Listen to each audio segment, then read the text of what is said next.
চব্বিশের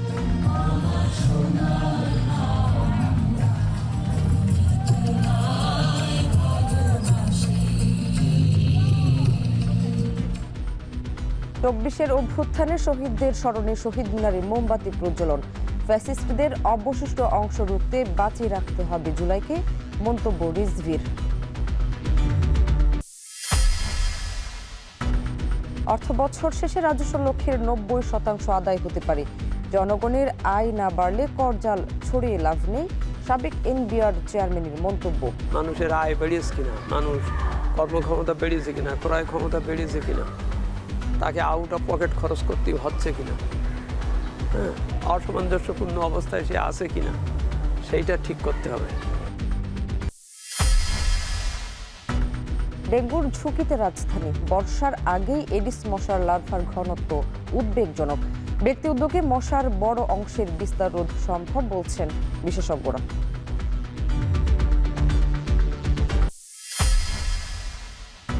জন্মসূত্রে নাগরিকত্ব বাতিলে মার্কিন প্রেসিডেন্টের উদ্যোগ সুপ্রিম কোর্টে খারিজ। এই রায় দেশের জন্য খারাপ সিদ্ধান্ত, ট্রাম্পের প্রতিক্রিয়া।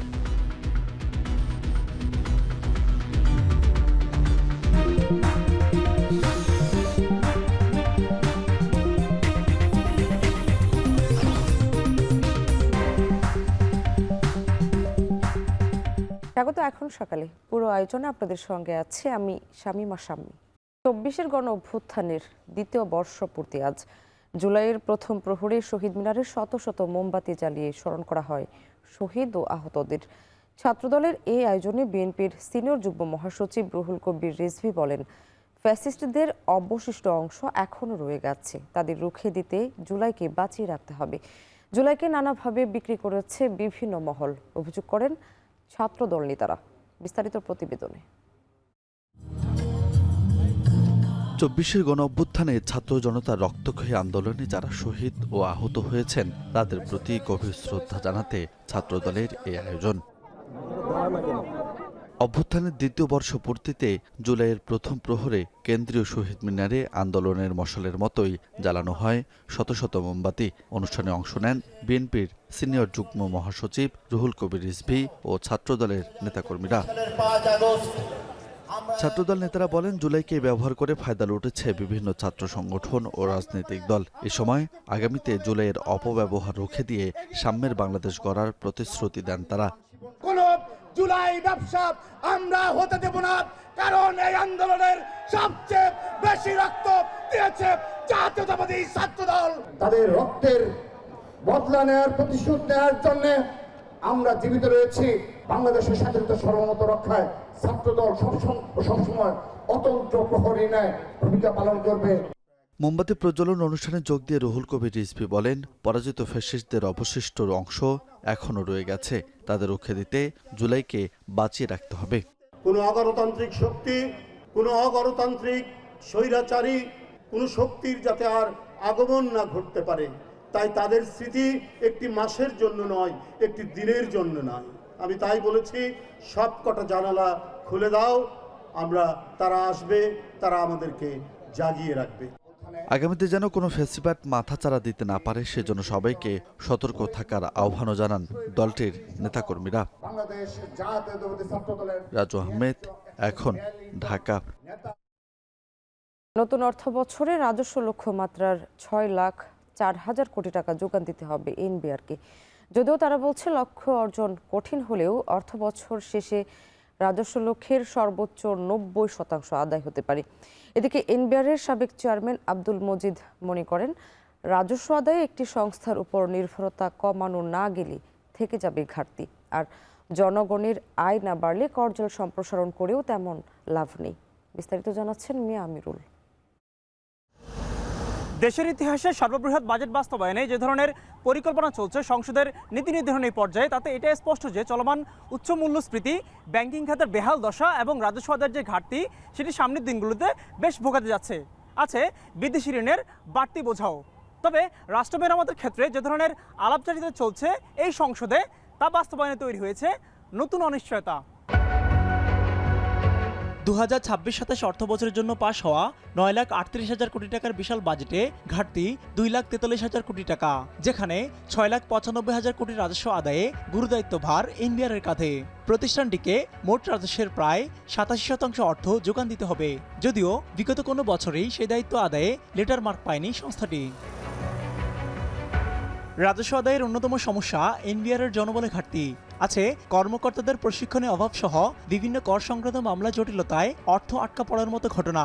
এনবিআরের করনীতি বিভাগ বলছে, কর আদায়ের সার্বিক কাঠামো ঘাটতি তাদের জন্য বড় চ্যালেঞ্জ।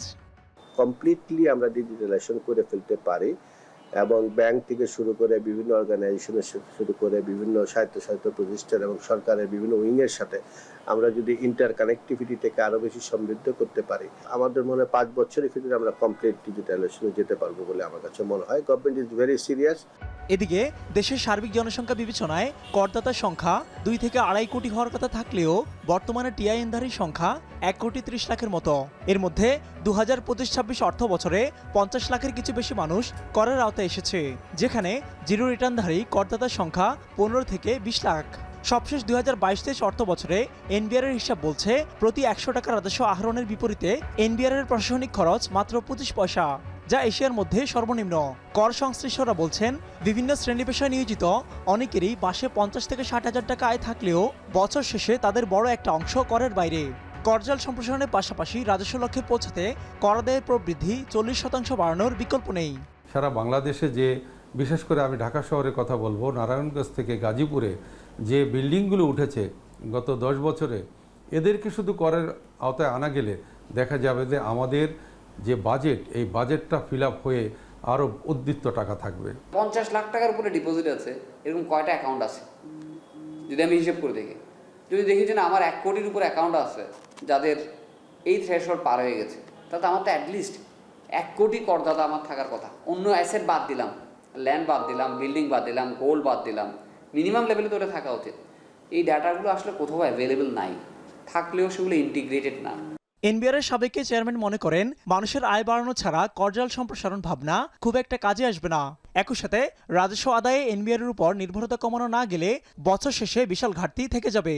মানুষের আয় বেড়েছে কিনা, মানুষ কর্মক্ষমতা বেড়েছে কিনা, ক্রয় ক্ষমতা বেড়েছে কিনা, তাকে আউট অফ পকেট খরচ করতে হচ্ছে কিনা, হ্যাঁ, অসামঞ্জস্যপূর্ণ অবস্থায় সে আছে কিনা, সেইটা ঠিক করতে হবে। ঠিক করলে তখন এনবিআরের উপরে দায়িত্ব বর্তাবে।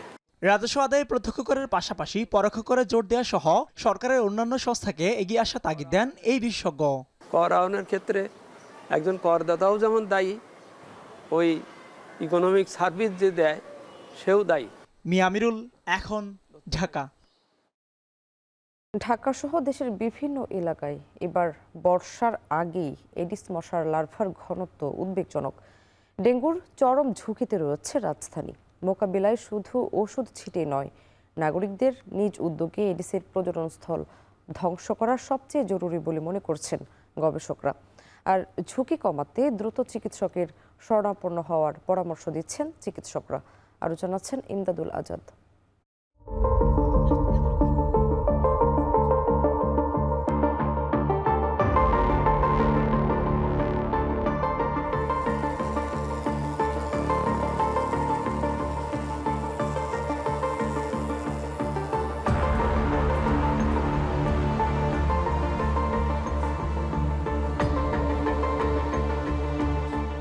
সোমবার চলতি মৌসুমে সর্বোচ্চ ডেঙ্গুতে আক্রান্ত হয়ে মারা গেছেন 5 জন।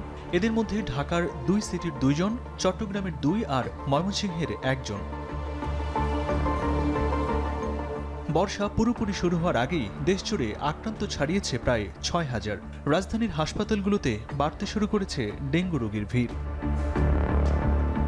গেল কয়েক বছর ধরেই দেশে ডেঙ্গু অনেকটা ভয়ঙ্কর রূপ নিয়েছে। পাল্লা দিয়ে বাড়ছে মৃত্যুর সংখ্যাও। এই ধাক্কা সামলাতে কতটা প্রস্তুত দেশের হাসপাতালগুলো? ডেঙ্গু রোগীর ব্যবস্থাপনার জন্য আমাদের জাতীয় পর্যায়ে একটা সুন্দর গাইডলাইন আছে, যেটা উপজেলা লেভেল থেকে শুরু করে সমস্ত হাসপাতালে সেই গাইডলাইন অনুসরণ করে চিকিৎসা দেওয়া সম্ভব। রোগীর প্রাথমিক অবস্থায় চিকিৎসা আওতায় আসতে হবে, এটা হচ্ছে শর্ত। কারণ রোগী যদি বেশি খারাপের দিকে চলে যায়, যদি আইসিইউর প্রয়োজন পড়ে, তাহলে হয়তো সব হাসপাতালের দেশের সব জায়গায় আইসিইউর ব্যবস্থা নেই। মশার এই লাগামহীন বিস্তার কিভাবে রোধ সম্ভব? কেবলই কি সিটি কর্পোরেশনের ফগিংয়ে মিলবে প্রতিকার? বিশেষজ্ঞদের মতে ড্রেনেজ ব্যবস্থা আধুনিক করা ও অনেকাংশে মশার বড় অংশের বিস্তার রোধ করা সম্ভব ব্যক্তি উদ্যোগেই। এডিস অ্যালবোপিকটাস নামে আরেকটা প্রজাতি আছে, যেটার কারণে ডেঙ্গু হয়, এবং এটা পরিষ্কার পানিতে না, এটা মানে তার অ্যাডাপ্টেবিলিটি বা ক্যাপাসিটি এমন যে সে ময়লা পানিতেও সে বংশবৃদ্ধি করতে পারে। বাসা বাড়িতে সেফটি ট্যাঙ্কগুলো থাকে, এখানে যে পানিগুলো জমে থাকে, এখানেও আপনার এই মশার লার্ভাগুলো যথেষ্ট পরিমাণে আমরা পেয়েছি। আমাদের নতুন কোনো ইনসেক্টিসাইড ডিজাইন করতে হবে কিনা, অথবা ন্যাচারাল কোনো কম্পাউন্ড যেটা হয়তো বা এরকম তার সেই প্রপার্টিস আছে, ইনসেক্টিসাইড হিসাবে ব্যবহার করা যেতে পারে। তো এগুলো আগে আমাদেরকে পাইপলাইনে আনতে হবে। ঢাকা সহ বাংলাদেশের অনেকগুলো জেলাতে এখন এডিস মশার ঘনত্বের ইন্ডেক্স, গড় ইন্ডেক্স 20-এর উপরে আছে। এই মুহূর্তে আমরা একটি ফরকাস্টিং মডেল যেটি তৈরি করি সবসময়, এডিস মশার ঘনত্ব, ডেঙ্গু রোগীর সংখ্যা, বৃষ্টিপাত, তাপমাত্রা, আর্দ্রতা, এই কয়েকটি মিলিয়ে আমরা একটি প্রেডিকশন মডেল তৈরি করি। সেখানে স্পষ্ট দেখতে পাচ্ছি ডেঙ্গু আগস্ট এবং সেপ্টেম্বরে বেশ ভয়াবহ হতে পারে বেশ কয়েকটি জেলাতে। তবে এসব কাজ একা সিটি কর্পোরেশনের পক্ষে শতভাগ বাস্তবায়ন সম্ভব নয় জানিয়ে তারা বলেন, এজন্য নাগরিকদেরও নিজেদের জায়গা থেকে এগিয়ে আসতে হবে। ইমদাদুল আজাদ, এখন, ঢাকা। এখন সকালে নিচে একটা বিরতি, ফিরছি একটু পর।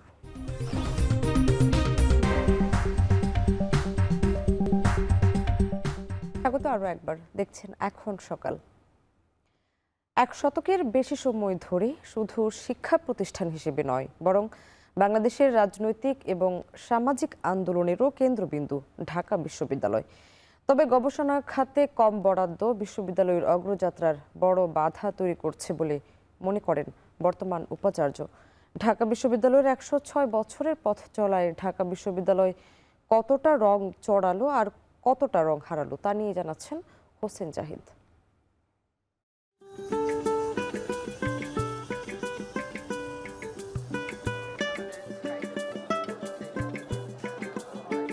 সদ্য বিশ্ববিদ্যালয়ে পা রাখা এই শিক্ষার্থীদের কাছে ক্যাম্পাস মানে এখনও কেবলই জলছবি, রংমশাল আর রূপকথার পায়রাদের গল্প বলা।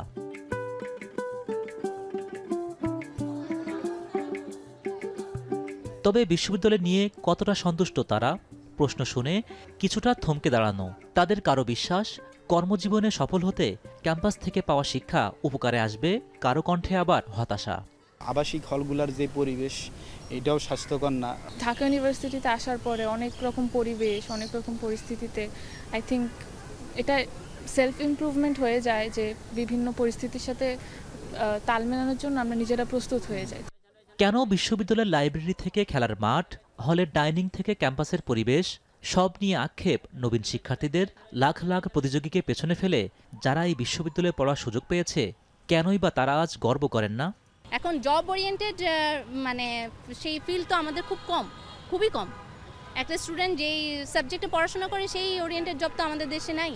চলতি বছরে ঢাকা বিশ্ববিদ্যালয়ের বাজেট ধরা হয়েছে 1000 কোটি টাকারও বেশি, যার মধ্যে শিক্ষক কর্মচারীদের বেতন ভাতা ও অবসরকালীন সুবিধায় ব্যয় হবে সিংহভাগ, আর গবেষণার জন্য বরাদ্দ কেবল 21 কোটি টাকা। 106তম বছরে এসে আত্মসমালোচনা করে বর্তমান উপাচার্য বলেন, কেবল বাজেট ঘাটতির কারণেই বিশ্ব র্যাঙ্কিংয়ে কাঙ্ক্ষিত পর্যায়ে যেতে পারছে না ঢাকা বিশ্ববিদ্যালয়। তবে টাইমস হায়ার এডুকেশন এবং কিউএস র্যাঙ্কিংয়ের সাম্প্রতিক জরিপে দেশসেরা বিশ্ববিদ্যালয় হওয়াকে আশা হিসেবে দেখছেন তিনি।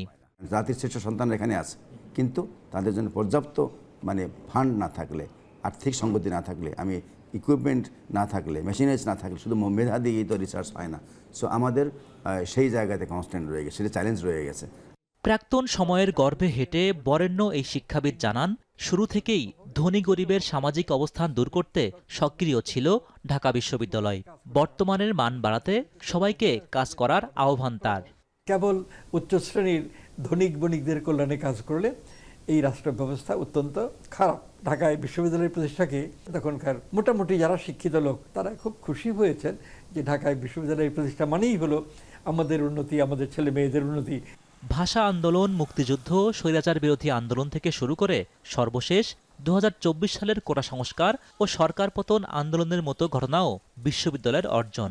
শিক্ষা আর গবেষণায় পিছিয়ে পড়ার কারণে এই শিক্ষা প্রতিষ্ঠান বারবার হোঁচট খাচ্ছে।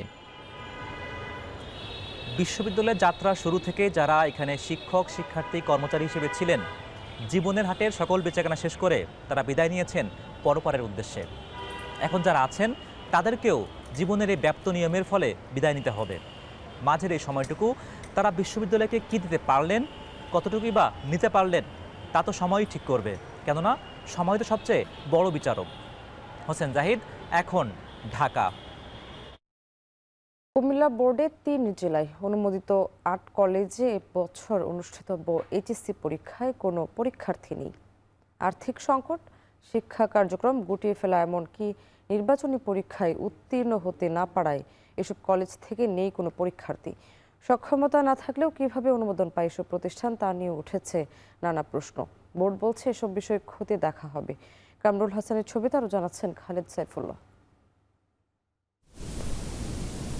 বরুড়ার বেগম জহুরা মহিলা কলেজে শিক্ষক শিক্ষার্থী কেউই নেই। পরিত্যক্ত ভবনের দরজা জানালা ভাঙা, অথচ বোর্ড স্বীকৃত কলেজটিতে একসময় ছাত্রীদের কোলাহলে মুখর ছিল। বহু ছাত্রছাত্রীও আছিল, মহিলাও আছিল। এলাকার তো ক্ষতি হয়েছে। এলাকার 2-4 জন পোলাবাহিনী আছিল, ইডিও শেষ। এর আউটের থেকে আইতো, ইডিও শেষ। লালমাই এলাকার সিসিএন মডেল কলেজের ক্যাম্পাসেও নেই কোনো শিক্ষার্থী। নতুন ভবন নির্মাণের কাজ চলার কারণে একাডেমিক কার্যক্রম বন্ধ রাখার কথা জানালেন অধ্যক্ষ, যদিও ক্যামেরার সামনে কথা বলতে রাজি হননি তিনি। 2026 সালের এইচএসসি পরীক্ষায় বোর্ড স্বীকৃত 8টি কলেজের 4টিতেই নিবন্ধনই করেনি কোনো শিক্ষার্থী। বাকি 4টি কলেজ থেকে 35 জন শিক্ষার্থী চূড়ান্ত পরীক্ষার জন্য উত্তীর্ণ হতে পারেনি। 2012 সালে একাডেমিক কার্যক্রম শুরু করে ব্রাহ্মণপাড়া উপজেলার 60শালা আদর্শ উচ্চ বিদ্যালয় ও কলেজ এবারই প্রথম কোনো শিক্ষার্থী এইচএসসি পরীক্ষায় অংশ নিতে পারছে না। 10 জন শিক্ষার্থী একাদশ শ্রেণীতে ভর্তি হলেও চূড়ান্ত পরীক্ষায় অংশ নেয়ার যোগ্যতা অর্জন করতে পারেনি এদের কেউই। আমার তো শিক্ষক ওই পর্যায়ে নাই, যা কেউ আসে কেউ যায়, স্থায়ীভাবে থাকতেছে না, ওই মানে শিক্ষকও পাচ্ছে না, যার কারণে বাচ্চাদের হাইলি মোটিভেশন। সে আরেকটা জিনিস দেখেন, স্কুলের মানসিকতা কলেজের মানসিকতা কিন্তু এক না।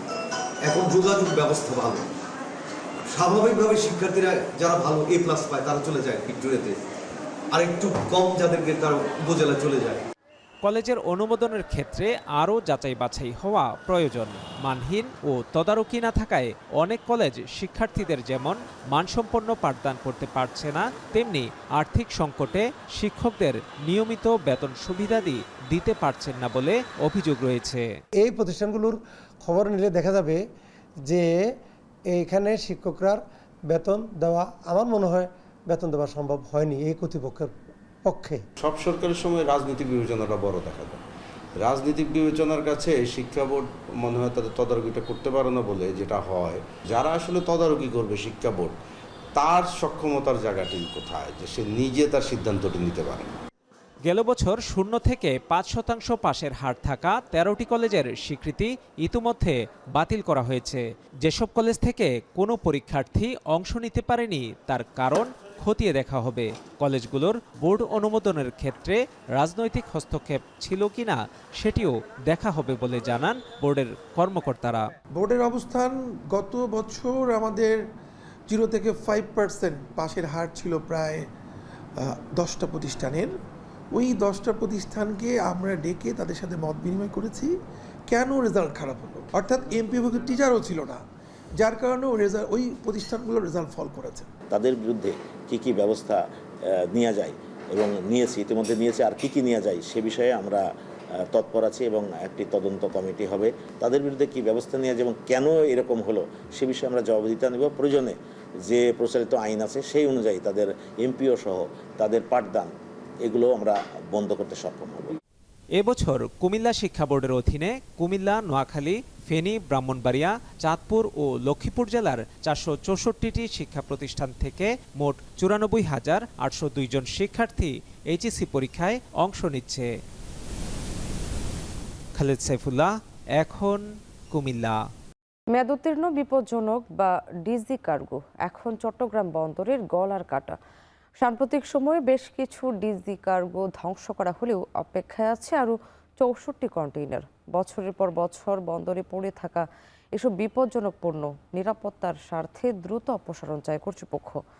যদিও নিজস্ব সক্ষমতা না থাকায় বহুজাতিক প্রতিষ্ঠান লাফার্জ হোল সিমের শরণাপন্ন চট্টগ্রাম কাস্টম হাউস। এই বিষয়ে সমঝোতা স্মারক সইয়ের প্রক্রিয়া চলছে বলে জানায় কাস্টম হাউস। আরও জানাচ্ছেন হাজেরা শিউলি। গ্যাস, দাহ্য তরল সহ বিভিন্ন ধরনের রাসায়নিক পদার্থকে ডিজি বা বিপজ্জনক কার্গো বলা হয়।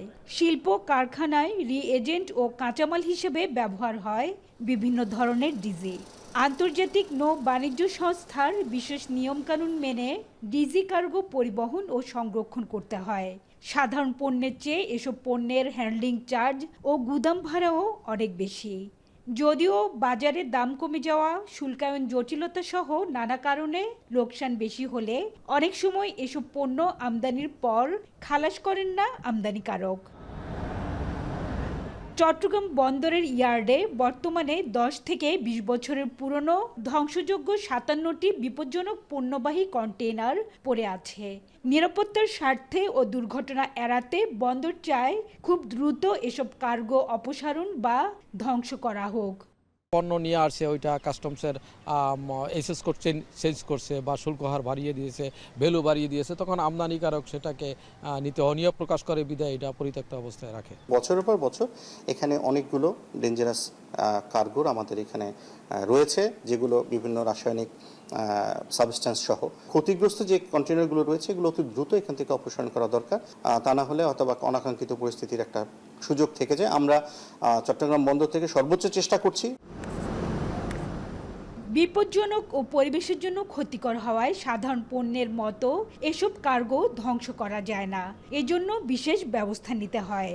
চট্টগ্রাম কাস্টমস হাউজের সেই সক্ষমতা না থাকায় সুনামগঞ্জে স্থাপিত সুইস সিমেন্টের ব্র্যান্ড লাফার্জ হোলসিম বাংলাদেশের দ্বারস্থ হয়েছে কর্তৃপক্ষ। দুই পক্ষের মধ্যে সমঝোতা স্মারক সই হলে প্রাথমিকভাবে ধ্বংস করা হবে 32 কন্টেইনার ডিজি কার্গো।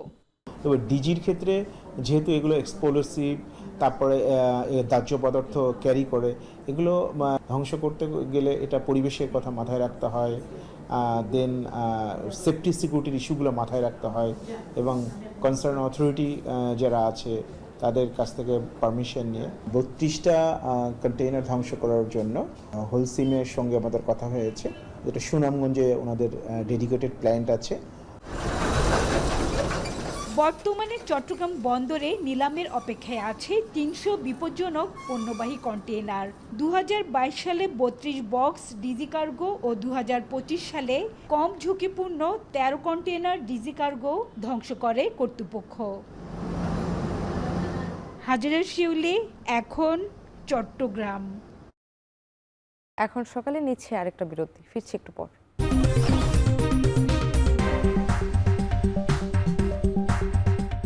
স্বাগত আরও একবার, দেখছেন এখন সকাল। পটুয়াখালীতে নদী, ঘের ও সাগরের মাছের সরবরাহ কম থাকায় প্রকারভেদে কেজিতে দাম বেড়েছে 10 থেকে 100 টাকা পর্যন্ত।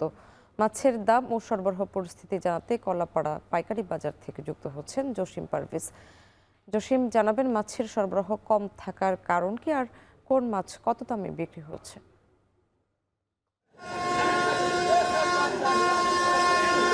স্বামী, আসলে এখন কিন্তু পূর্ণিমার তিথি চলছে। এই পূর্ণিমার তিথিতে হঠাৎ করেই বঙ্গোপসাগর উত্তাল হয়ে উঠেছে, আর এই উত্তাল বঙ্গোপসাগরে টিকতে না পেরে সমুদ্র বক্ষের সকল মাছ ধরা ট্রলার তারা নিরাপদ আশ্রয়ের জন্য তীরে ফিরে এসেছে। এ কারণে কিন্তু সামুদ্রিক মাছের সরবরাহ কম রয়েছে, সে কারণে কিন্তু সামুদ্রিক মাছের দামটা বেড়েছে।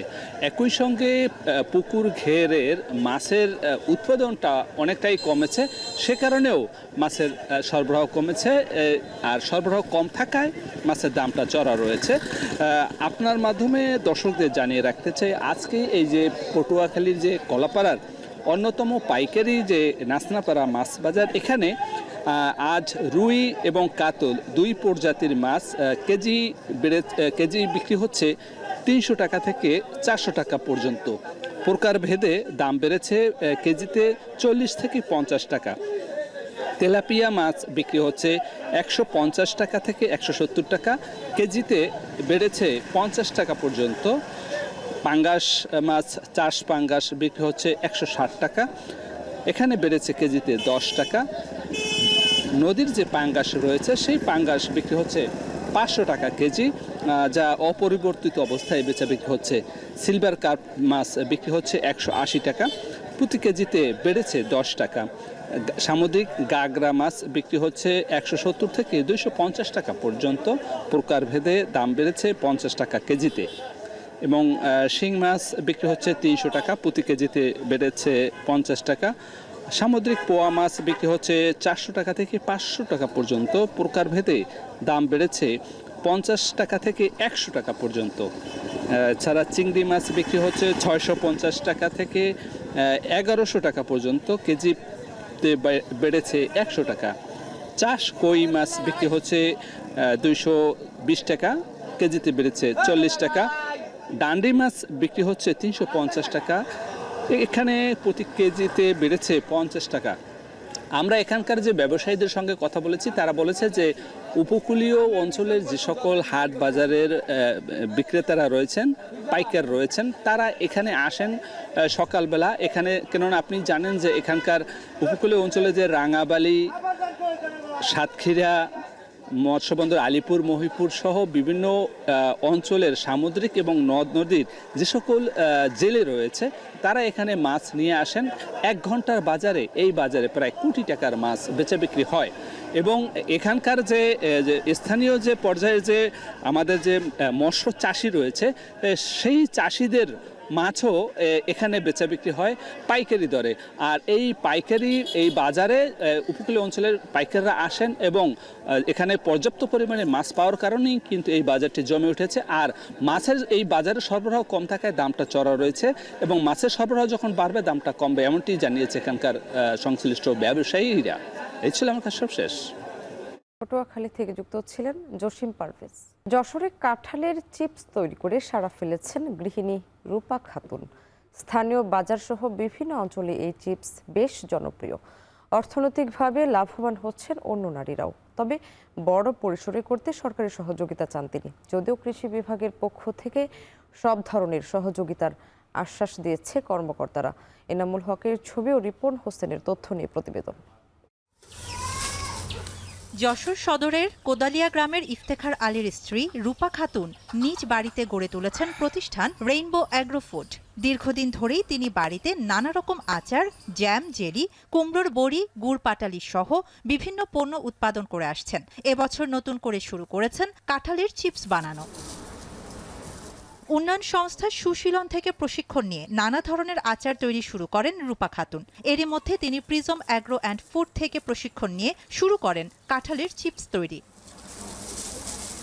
কাঁঠালের কোষ থেকে বিচি বের করে চিপসের আকারে কেটে তেলে ভাজার পর মশলা মিশিয়ে প্যাকেটজাত করা হয়। প্রতিদিন গড়ে 300 প্যাকেট চিপস তৈরি করেন রূপা। খরচ বাদে গড়ে মাসে 20,000 টাকা আয় হয় তার। এই প্রক্রিয়াটি মেশিনে করতে প্রয়োজন ভ্যাকুয়াম প্রাইম, ডি অয়েলিং এবং প্যাকেজিং মেশিন, যার জন্য সরকারি সহযোগিতা চান রূপা। ছোট বাচ্চা থেকে শুরু করে আমরা কেউই কাঁঠালটা পছন্দ করি না, এর বিকল্প কি আছে সেই কথা চিন্তা করে আমার এই কাঁঠালের চিপস তৈরি করা, যাতে সারা বছর পুষ্টির চাহিদাও মেটানো যায়, তারপরে আপনার আর অর্থনৈতিকভাবেও স্বাবলম্বী হতে পারবো এবং দেশের জন্য কিছু করতে পারবো। ছেলে মেয়েরা হচ্ছে অনেক টাকা পয়সা খরচ করে শিক্ষিত হয়ে বেকার ঘুরে বেড়াচ্ছে। আমি তাদের উদ্দেশ্যে বলবো যে চাকরির পিছনে না ঘুরে তারা যেন উদ্যোক্তা হয়। এতে নিজ পরিবারের অর্থনৈতিক উন্নতির পাশাপাশি প্রতিবেশীদের কর্মসংস্থান সৃষ্টি হচ্ছে। গ্রামের অনেক মহিলা কাঁঠালের চিপস তৈরির কাজ করে অর্থ উপার্জন করছে। দোকানের চিপসের থেকে এই চিপস খুব সুস্বাদু। আমরা কাকির সাথে সহযোগিতা করি, কাকি আমাদের পারিশ্রমিক দেয়। আমরা কাকির আন্ডারে অনেক লোক কাজ করি, এতে আমাদের কিছু পারিশ্রমিক আসে। কাঁঠাল থেকে চিপস তৈরিকে ইতিবাচক হিসেবে দেখছে কৃষি বিভাগ। সরকারি সহযোগিতার আশ্বাস দিয়েছেন তারা। আমাদের কৃষক যাতে বেশি পরিমাণে দাম পায়, এই জন্য আমরা কাঁঠালের বিকল্প ব্যবহার, আচার, তারপরে আমরা চিপস এগুলো তৈরির মাধ্যমে আমাদের যে বহুমুখী ব্যবহার করে কাঁঠালের দাম যাতে বেশি পায়, এই ধরনের প্রশিক্ষণ আমাদের সচল আছে। চিপস হয়, বার্গার হয়, বিভিন্ন পণ্য সামগ্রী কাঁঠাল থেকে তৈরি হচ্ছে, যেটা যদি আমরা আরও জনসাধারণের মাধ্যমে এটা প্রচার এবং কৌশল যদি উৎপাদনের তৈরি করার কৌশল শেখাতে পারি, তাহলে কিন্তু এটি আরও জনপ্রিয় হবে। কাঁঠালের অনেক পুষ্টিগুণ, পরিমিত খেলে পুষ্টির চাহিদা পূরণ হবে। তবে ঠিকমতো সংরক্ষণের পরামর্শ দিলেন এই চিকিৎসক।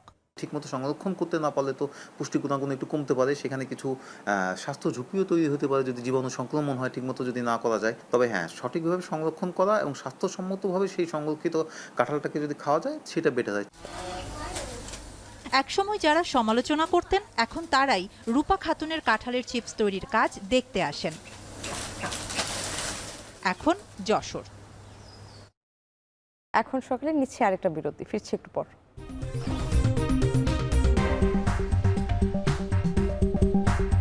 স্বাগত আরো একবার, দেখছেন এখন সকাল। সমঝোতা স্মারকের শর্ত পূরণ না হওয়া পর্যন্ত ওয়াশিংটনের সঙ্গে পরবর্তী আলোচনায় বসবে না বলে সাফ জানালেন ইরানের পার্লামেন্ট স্পিকার বাঘির গালিবাফ। মঙ্গলবার এক টেলিভিশনে দেওয়া সাক্ষাৎকারে এই কথা বলেন তিনি। গালিবাফ আরও বলেন, সমঝোতা স্মারকের গুরুত্বপূর্ণ 5টি ধারা বাস্তবায়নের আগে দেশটি চূড়ান্ত চুক্তির জন্য আলোচনা শুরু করবে না। এমনকি যুক্তরাষ্ট্র সমঝোতা স্মারক মেনে না চললে তেহরান যুদ্ধের জন্য প্রস্তুত বলেও মন্তব্য করেন তিনি। এদিকে আগামী কয়েকদিন ওয়াশিংটনের সঙ্গে আলোচনার কোনো পরিকল্পনা তেহরানের নেই বলে জানিয়েছেন পররাষ্ট্র মন্ত্রণালয়ের মুখপাত্র ইসমাইল বাঘাই। তবে দোহায় পাঠানো একটি প্রতিনিধি দল ইরানের জব্দকৃত তহবিল এবং লেবাননের যুদ্ধবিরতি নিয়ে কাতারের কর্মকর্তাদের সঙ্গে বৈঠক করবে বলে জানান তিনি। এরই মধ্যে মার্কিন প্রতিনিধি জ্যারেড কুশনার ও স্টিভ উইটকফ যুক্তরাষ্ট্র ইরান আলোচনা বিষয়ে কাতার মধ্যস্থতাকারীদের সঙ্গে দেখা করতে দোহায় অবস্থান করছেন। তবে তারা সরাসরি ইরানি কর্মকর্তাদের সঙ্গে দেখা করবেন না বলে জানিয়েছে কাতারের পররাষ্ট্র মন্ত্রণালয়।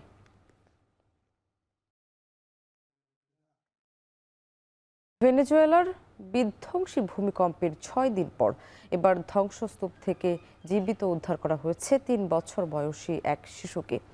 মঙ্গলবার জর্ডানের এক উদ্ধারকারী দল তাকে উদ্ধার করে বলে জানায় স্থানীয় কর্তৃপক্ষ। জানা গেছে, লা গুয়াইরা রাজ্যে ধ্বংসস্তূপ থেকে শিশুটিকে উদ্ধার করা হয়। এ সময় উল্লাসে ফেটে পড়েন উদ্ধারকারীদের দল। শিশুটির উদ্ধারকে আশার মুহূর্ত হিসেবে অভিহিত করেছেন দেশটির অন্তর্বর্তী প্রেসিডেন্ট ডেলসি রদ্রিগেজ। গত সপ্তাহে ভেনেজুয়েলার 7.2 ও 7.5 মাত্রার ভূমিকম্পে মৃতের সংখ্যা বেড়ে 1943 জনে দাঁড়িয়েছে। এছাড়া আহত হচ্ছেন 10,000-এর বেশি মানুষ। তবে নিখোঁজ রয়েছেন আরও হাজার হাজার বাসিন্দা। তাদের উদ্ধারে অব্যাহত রয়েছে নিরন্তর প্রচেষ্টা। এদিকে নাসার স্যাটেলাইট তথ্যের প্রাথমিক মূল্যায়ন অনুসারে ভয়াবহ এই ভূমিকম্পে প্রায় 58,870টি ভবন ক্ষতিগ্রস্ত হয়েছে। এবার যুক্তরাষ্ট্রে জন্মসূত্রে নাগরিকত্ব বাতিলে ট্রাম্পের উদ্যোগ আটকে দিলেন সুপ্রিম কোর্ট। মঙ্গলবার ট্রাম্পের জারি করা নির্বাহী আদেশ অবৈধ ঘোষণা করেছেন আদালত। আদালতের পর্যবেক্ষণে বলা হয়, নির্বাহী আদেশের মাধ্যমে সংবিধানের মৌলিক ধারা পরিবর্তন সম্ভব নয়। আর রায়ের প্রতিক্রিয়ায় ট্রাম্প বলেছেন, এই রায় দেশের জন্য অত্যন্ত খারাপ একটি সিদ্ধান্ত। যুক্তরাষ্ট্র থেকে আরও জানাচ্ছেন আব্দুল আহাদ। 2025 সালের 20 জানুয়ারি দ্বিতীয় মেয়াদে প্রেসিডেন্ট হিসেবে দায়িত্ব নিয়ে প্রথম দিনেই বিতর্কিত এক নির্বাহী আদেশ জারি করেন ডোনাল্ড ট্রাম্প। লক্ষ্য ছিল যুক্তরাষ্ট্রে জন্ম নেয়া শিশুদের নাগরিকত্ব পাওয়ার ঐতিহাসিক অধিকার সীমিত করা। ট্রাম্প প্রশাসনের যুক্তি ছিল, বাবা মায়ের অন্তত একজন যুক্তরাষ্ট্রের নাগরিক বা স্থায়ী বাসিন্দা না হলে শিশুটিকে জন্মসূত্রে নাগরিকত্ব দেয়া হবে না, যা মূলত বিদেশি পর্যটক ও অনিবন্ধিত অভিবাসীদের সন্তানদের লক্ষ্য করে করা হয়েছিল। তবে মানবাধিকার সংগঠনগুলো শুরু থেকে এই আদেশের তীব্র বিরোধিতা করে আসছিল। তাদের সংখ্যা ছিল, এটি কেবল অভিবাসীদের জন্য নয়, বরং সব মার্কিন নাগরিকদের জন্যই দীর্ঘমেয়াদী জটিলতা ও আইনি সংকট তৈরি করতে পারে। বিতর্কিত এই ইস্যুটি শেষ পর্যন্ত গড়ায় সুপ্রিম কোর্ট পর্যন্ত। মঙ্গলবার প্রধান বিচারপতি জন রবার্টসের নেতৃত্বাধীন বেঞ্চ রায় দেয়, 1868 সালের চতুর্দশ সংশোধনী অনুযায়ী যুক্তরাষ্ট্রের মাটিতে জন্মগ্রহণকারী যে কোনো ব্যক্তি দেশটির নাগরিক। আদালতের পর্যবেক্ষণে আরও বলা হয়, কোনো প্রেসিডেন্টই নির্বাহী আদেশের মাধ্যমে সংবিধান পরিবর্তন করতে পারেন না। রায়ের পর অভিবাসী, অধিকার কর্মী ও সাধারণ মানুষের মধ্যে স্বস্তির নিঃশ্বাস বইছে। মাইগ্রেশন পলিসি ইনস্টিটিউটের তথ্য মতে, ট্রাম্পের এই আদেশ কার্যকর হলে প্রতি বছর প্রায় 2.5 লাখ শিশু নাগরিকত্ব হারিয়ে রাষ্ট্রহীন হওয়ার ঝুঁকিতে পড়ত। against all enemies. আর রায়ের প্রতিক্রিয়ায় ট্রাম্প জানিয়েছেন এটি দেশের জন্য অত্যন্ত খারাপ একটি সিদ্ধান্ত। পাশাপাশি জন্মসূত্রে নাগরিকত্ব বাতিলের জন্য কংগ্রেসের হস্তক্ষেপও কামনা করেন মার্কিন প্রেসিডেন্ট। এদিকে সাম্প্রতিক সময়ে ট্রাম্প প্রশাসনের এটি তৃতীয় বড় আইনি পরাজয়। এর আগে তার শুল্ক নীতি এবং ফেডারেল রিজার্ভের কর্মকর্তা বরখাস্তের সিদ্ধান্ত আদালত বাতিল করেছেন। ট্রাম্প নিজে আদালতে উপস্থিত থেকে এই আদেশের পক্ষে জোরালো তদবির করলেও বিচারকরা তা প্রত্যাখ্যান করেন। এই রায়ের ফলে যুক্তরাষ্ট্র অভিবাসন নিয়ে তার পুরনো এবং ঐতিহ্যগত অবস্থানেই অটল থাকল। আব্দুল আহাদ, এখন যুক্তরাষ্ট্র। এই ছিল এখন সকালে। এখন টেলিভিশন ওয়েবসাইটে দেখতে ভিজিট করুন www.ekhon.tv। এছাড়া ফেসবুকে দেখুন facebook.com/tv.ekhon এবং ইউটিউব এখন টেলিভিশন দেখতে ভিজিট করুন youtube.com/c/ekhon tv।